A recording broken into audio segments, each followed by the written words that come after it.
बिस्मिल्लाहिर्रहमानिर्रहीम। पानी और खाद हमारी फसल की दो बुनियादी ज़रूरियात हैं। हमारा सबसे ज़्यादा लगने वाला पैसा इन्हीं दो चीज़ों के ऊपर लगता है, लेकिन ये दोनों चीज़ें हमारी फसल के इस्तेमाल में बहुत कम आती हैं और ज़्यादातर ज़मीन के अंदर जज़ब होकर ज़ाया हो जाती हैं। और उसकी बुनियादी वजह है हमारा पानी लगाने का वही पुराना तरीका जो आबा व अजदाद से चलता हुआ आ रहा है। तो आज की इस वीडियो के अंदर मैं ड्रिप इरीगेशन के बारे में बात करूँगा, जिस तरीके ने इस एग्रीकल्चर को बदल के रख दिया है, जिसकी वजह से फसलें लगाने का मजा आने लग गया। आज की इस वीडियो के अंदर ड्रिप इरीगेशन है क्या, इसके बारे में बात करेंगे। इसके फायदे, इसके असरात हमारी फसलों के ऊपर क्या होते हैं, आने वाले वक्तों के अंदर इसकी जरूरत किस हद तक बढ़ जाएगी, इन सभी टॉपिक्स के बारे में इस वीडियो के अंदर हम बात करेंगे। अस्सलाम वालेकुम दोस्तों, इट्स मी मज़हर अली। आप मेरे साथ हैं यार फार्म्स चैनल पे, मेरे साथ रहिएगा।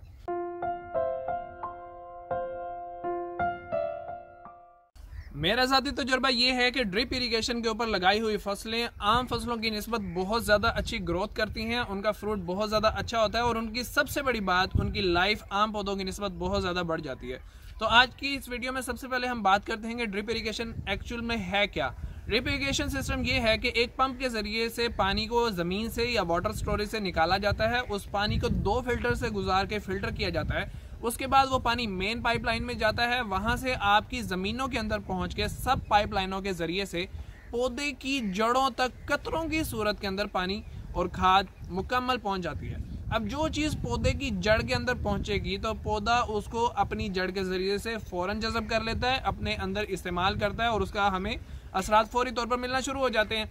लेकिन जिस तरह से हम पानी पहले खुला लगाया करते थे, पानी खालों के अंदर ज़ाया होता था, फिर जब खेलियों के अंदर जाता था, खेलियों के अंदर जहां तक उसकी नमी पौधे की जड़ों तक पहुंचती थी वहां तक पौधा उसको इस्तेमाल करता था। बाकी पानी सारा का सारा ज़मीन के अंदर जज़ब होके या बुखारात के ज़रिए से हवा में उड़ के ज़ाया हो जाता था। हमारा लाखों रुपया सालाना हवा के अंदर उड़ जाता था। ड्रिप इरीगेशन के अंदर ऐसा नहीं होता। पौधे की जड़ के अंदर खाद पहुंचती है, पौधे की जड़ के अंदर पानी पहुंचता है, बहुत कम मिकदार के अंदर होता है, रोजाना के एतबार से लगाया जाता है, इसलिए रोजाना पानी भी उसको मिलता है, खाद की सूरत में खुराक भी मिलती है, पौधा बहुत ही अच्छी ग्रोथ करता है। दूसरा फायदा ड्रिप इरीगेशन सिस्टम का यह है कि क्योंकि पानी कतरा कतरा आपके पौधे की जड़ के पास गिर रहा होता है, तो इसलिए वो फौरी तौर के ऊपर जज़ब हो जाता है और फौरी तौर पर जज़ब होने की वजह से जब पानी फसलों के अंदर खड़ा नहीं रहता तो फंगस का खतरा बिल्कुल भी खत्म हो जाता है। दूसरी बात, इसके अंदर पानी रोजाना 10 मिनट 20 मिनट गर्मियों के अंदर लगाया जाता है, सर्दियों के अंदर बहुत कम लगाया जाता है। तो आप देखिए, एक आदमी है जिसको पूरे दिन के अंदर एक दफा खाना मिलता है और दूसरा आदमी है जो 3 टाइम पेट भर के खाना खाता है, तो दोनों में से सेहत किसकी ज्यादा अच्छी होगी। ऐसे ही बाकी फसलों का जो पानी का शेड्यूल होता है वो 4 दिन बाद, 5 दिन बाद, 8 दिन बाद होता है। ड्रिप के ऊपर जितनी भी फसलें लगाई जाती हैं उनको रोजाना के हिसाब से पानी दिया जाता है, उनकी जरूरत के मुताबिक, ज्यादा नहीं दिया जाता। वो रोजाना पानी को इस्तेमाल करते हैं, ऑटोमेटिकली उनकी ग्रोथ बहुत ज्यादा बढ़ जाती है। इसके अलावा जो खादें इस्तेमाल की जाती हैं, खादों के अंदर सबसे बड़ा प्रॉब्लम ये होता है कि खुले पानी के अंदर हमने 1 गट्टू लगा देते हैं, 2 गट्टू लगा देते हैं जी, खेत को महीने में 1 गट्टू लगा दिया, बात खत्म हो गई। क्योंकि अगर कम लगाएंगे पौधे की जड़ तक सारी तो पहुंचनी नहीं है, 80% तो ज़ाया हो जानी है, तो उसका फायदा कोई नहीं होता। अगर ज्यादा लगाएंगे तो उस सूरत के अंदर पौधे को काफी अच्छी मिकदार पहुंच जाती है, एक दफा वो पौधा अपनी जरूरियात को पूरा कर लेता है, लेकिन थोड़े ही दिनों के बाद जो बाकी बची हुई खाद होती है वो पानी के साथ जमीन के नीचे चला जाती है, पौधे का उसके साथ बिल्कुल भी ताल्लुक खत्म हो जाता है। ड्रिप इरीगेशन के अंदर हम तकरीबन हफ्ते के अंदर 2 से 3 दफा इसको खाद देते हैं, लेकिन हम खाद देते हैं 1 एकड़ को 5 किलो दे दी, 7 किलो दे दी। अब वो 5 किलो या 7 किलो खाद कतरों की सूरत में पौधे की बिल्कुल जड़ के पास पहुंचती है, जहां पे जड़ का गुच्छा होता है, और पौधा सारी की सारी खाद को अपने अंदर इस्तेमाल कर लेता है। बहुत कम, बहुत ही रेयर चांसेस होते हैं कि आपकी खाद जो सी है वो ज़ाया हो जाएगी। इसके अलावा बहुत सारे पौधे ऐसे होते हैं जिनके अंदर फंगस का अटैक उनकी जड़ों की तरफ से बहुत ज़्यादा होता है, जिनके अंदर कैप्सिकम और सब्ज़ मिर्च वगैरह जैसे पौधे हैं, तो इनके लिए पानी के अंदर जो दवाइयाँ वगैरह घोल के, फंजीसाइड घोल के हम उनकी जड़ के अंदर देते हैं फंगस को ख़त्म करने के लिए। खुले एकड़ के अंदर वो हम 500 ग्राम पर एकड़ देते हैं, जबकि हमने ड्रिप के जरिए से उसको 250 ग्राम देना होता है। इससे ज़्यादा हम दे नहीं सकते क्योंकि पौधे को नुकसान हो जाएगा। वजह क्या है कि वो 250 ग्राम जो आपने देना है वो सारा का सारा इस्तेमाल होना है। 500 ग्राम जो आपने देना उसमें से हो सकता है 150 ग्राम सिर्फ यूज हो।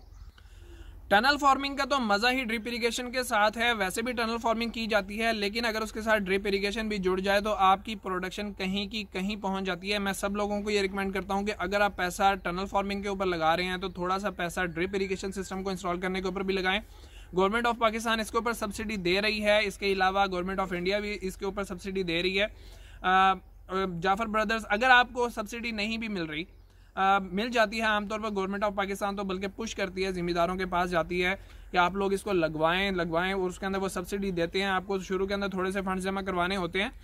तो आप लोग अपने इलाके के जो एग्रीकल्चर के लोग हैं उनके साथ बातचीत करके ड्रिप इरिगेशन को इंस्टॉल करवाएं। लेकिन अगर आप वहां से नहीं करवाना चाहते, आप प्राइवेट कंपनी से करवाना चाहते हैं, तो हाजी सन्स एक अच्छी कंपनी है, जाफर ब्रदर्स एक अच्छी कंपनी है। ऑनलाइन आपको इन सब की मालूमात मिल जाएंगी। मैंने जो उनसे बात करके ये सारे सिस्टम के बारे में डिटेल्स ली थी, क्योंकि हमने तो सब्सिडी के ऊपर लगवाया हुआ है। तो उन्होंने मुझे बताया कि आपको ये जो ड्रिप सिस्टम है ये कम से कम 4 एकड़ के ऊपर इंस्टॉल करवाना चाहिए। इससे नीचे अगर आप इंस्टॉल करवाएंगे तो पर एकड़ इंस्टॉलेशन कॉस्ट, आपका जो खर्चा है वो बढ़ जाएगा। 4 एकड़ के ऊपर अगर आप इंस्टॉल करवाते हैं तो पानी के स्टोरेज के अलावा, जो आपको मेरे पीछे नजर आ रहा है, इसके अलावा जो आपका खर्चा होगा वो पर एकड़ जब तकसीम होगा तो 2 लाख रुपए पर एकड़ आता है। इससे नीचे आप अगर लेकर आएंगे तो जो हेड यूनिट होता है वो तो क्योंकि 4 एकड़ पे भी उतना ही लगना है, 1 एकड़ के ऊपर भी उतना ही लगना है, तो 1 एकड़ की कॉस्ट जो सी है वो बढ़ जाती है। इसलिए रिकमेंड किया जाता है कि आप 4 एकड़ के ऊपर उसको लगवाएं, फिर 2 लाख रुपए पर एकड़ आपकी कॉस्ट आ जाएगी। अगर आप 4 एकड़ से ऊपर 5 जाते हैं, 6 एकड़ जाते हैं, तो आपकी कॉस्ट जो है वो कम होती चली जाएगी। अगर आप 10 या 15 एकड़ के ऊपर चले जाते हैं तो शायद आपकी 1.5 लाख से भी नीचे आ जाए। ड्रिप के ऊपर आप जो मर्जी सब्जियां लगा सकते हैं, लेकिन ऐसी सब्जियां जिनके अंदर पानी का इस्तेमाल बहुत ज़्यादा होता है वो आप इसके ऊपर ना लगाएं। जैसा कि कमाद हो गया, चावल हो गए, या चौड़े पत्तों वाली सब्जियां जैसा कि पेठा, कद्दू वगैरह, ये सब्जियां हो तो जाती हैं लेकिन फिर आपको पानी बहुत ज़्यादा लगाना पड़ता है। इसलिए बेहतर होता है इसके ऊपर ऐसी फसलें काश्त करें जिनकी पानी की ज़रूरियात कम है, जैसे टमाटर है, खीरा है, करेला है, शिमला मिर्च है, सब्ज़ मिर्च है। इस तरह की चीज़ों को जो पौधों की फॉर्म में होती हैं, बेल भी हों तो कोई फ़र्क नहीं पड़ता, ऐसी सब्जियां लगानी चाहिए। दूसरी बात, आप जब भी ड्रिप इरिगेशन सिस्टम को चलाते हैं तो मल्चिंग ज़मीन की बहुत ज़्यादा ज़रूरी होती है। उसके ऊपर जो शॉपर बिछाया जाता है काले रंग का, अगर आप लोग वो नहीं बिछाएंगे तो एक तो आपका पानी ज़मीन के अंदर जज़ब जितना होगा, बाकी सारा क्योंकि मामूली मिकदार होती है, हवा के अंदर फैल जाता है, सूरज की रोशनी से बुखारात बन के उड़ जाता है। मल्चिंग बहुत ज़्यादा ज़रूरी है आपकी ज़मीन का वत्तर कायम रखने के लिए। उसके अलावा अगर आप मल्चिंग नहीं करेंगे तो आपको गोडी करवानी पड़ेगी। गोडी करवाते हुए आपकी लेबर जो है वो आपके पाइप को डैमेज कर देगी। जब पाइप डैमेज हो जाता है, आपको जोड़ बार बार लगाने पड़ते हैं, तो पानी के प्रेशर के अंदर काफ़ी ज़्यादा फ़र्क आ जाता है। अब हम बात कर लेते हैं कि इसके आने वाले वक्त के अंदर क्या असरात हैं। मैं इसकी मिसाल देता हूँ। पाकिस्तान के अंदर, पंजाब के अंदर पिछले साल जो है नहरों का शेड्यूल बहुत बुरी तरह मुतासिर हुआ। 2 महीने बाद 10 दिन के लिए, 15 दिन के लिए नहरी पानी आता था, बाकी सारा पानी हमें ज़मीन से निकालना पड़ता था। इतने ट्यूबवेल चलाए कि हमारा जो वाटर लेवल है ज़मीन का वो बहुत ज़्यादा मुतासिर हुआ, और जो ट्यूबवेल थे उनके अंदर से पानी आना कम हो गया था। साफ नज़र आ रहा था कि वाटर लेवल नीचे चला गया, और जो टर्बाइन हैं वो उसको खींचने की सकत नहीं रख रही। हमें या तो नए बोर कराने पड़ेंगे, ऐसे ही अगर 2-3 साल हुए। और आने वाले वक्तों के अंदर पानी वो चीज़ होगी जिसके पीछे दुनिया आपस में जंगें करेगी, और हो सकता है कि तीसरी बड़ी आलमी जंग जो है वो पानी के मामले के ऊपर हो। तो ये वो मामला है कि जिसके ऊपर ज़िम्मेदारों को भी तवज्जो देने की ज़रूरत है, क्योंकि हम वो लोग हैं जो पानी को सबसे ज़्यादा इस्तेमाल करते हैं।